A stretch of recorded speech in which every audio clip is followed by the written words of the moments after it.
Jo, men jeg kom ind, og så fik jeg på de her briller.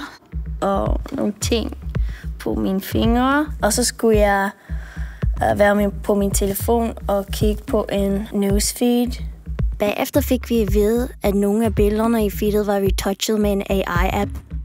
Ved hjælp af brillerne kunne man i realtid følge præcis, hvor vi kiggede på billederne, hvor vores øjne blev trykket hen, og hvor længe vi kiggede på hver ting.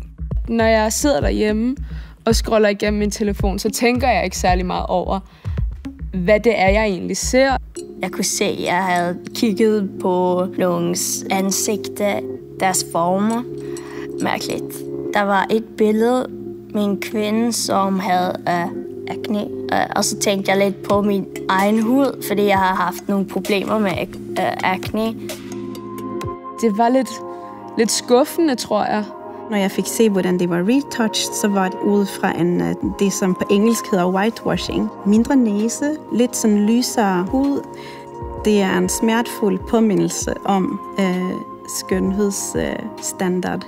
Jeg tænkte, at jeg var så god til at se forskellen. Jeg blev lidt trist af det, faktisk. Min datter, hun er nu 9.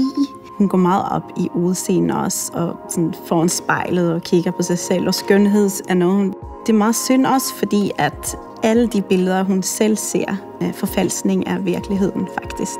Jeg skulle virkelig gerne se flere bare vise sig selv helt naturligt, sådan som det er, helt uden filters, og også snakke om det.